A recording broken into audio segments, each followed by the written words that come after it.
Hey everyone, okay, so this is a guide to Urban Decay's Naked palettes.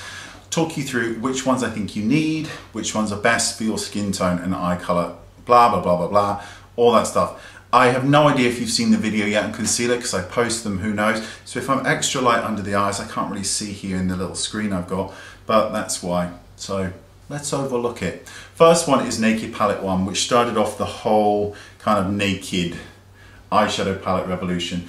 Of all of these, this is probably one of the loveliest in terms of it has the most amount of these incredibly neutral, usable colors.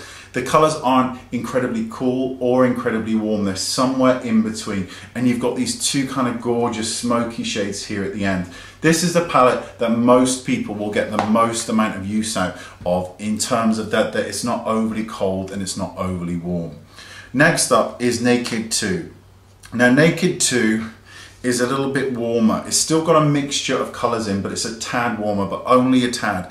They've got some great colors, and Blackout is such a great black color because it's so strong. So it's an excellent one to pick. You can do a gorgeous smoky eye, especially with YDK, which is this shade here, is a great highlight color for the lid, and combine it with something like Tease or Snakebite. You get a gorgeous, gorgeous look. I would pick Naked 1 over Naked 2. Just in terms of usability, but it depends what shades you're looking for. And lastly, we've got Naked 3, which is the palette with a lot more kind of pinky undertones, cooler undertones to the skin. So these are more for you kind of NW girls from MAC, all that kind of stuff. This is a much more neutral palette for creating a smoky eye. All the shades are a lot lighter than they are in, say, Naked 1. There's a few more kind of deeper tones here in Naked 1 than there is in Naked 2, if you kind of understand that, or at least there are to my eye. But what I like about Naked 3 is I really like that rose undertone to things that people with very, very kind of yellow skin may not appreciate it, but otherwise it's a great palette.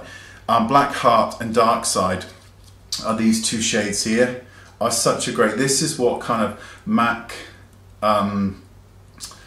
what's that? You know the one, the MAC black one that's kind of supposed to be a little bit red but doesn't look red at all when you get it on your eye. This is a much better version of that. You can't really go wrong when talking about these palettes because they're all so neutral. In an ideal world, you'd own all three and you would create a myriad of looks going from back and forth from one to the other. But you don't need them all. I would go for 1, 3 and 2. That's how I would pick them out. I prefer 3 because I tend to prefer cooler eyeshadows with pink in them, but you don't have to. But generally speaking, if someone was to ask me, I'd say 1, 3, 2. But if they had very warm skin, I would say 1, 2 and then 3 last. And if you've got very cool skin, 3, 1, 2. There, that wasn't complicated at all, was it? No. If you want to see some looks with these palettes, then thumbs up and let me know, or leave a comment in the description bar, in the comments bar section, and I will see what looks we can come up with these because they are such great palettes. Thanks for watching. These are mine. It's not sponsored. See you soon. Bye bye.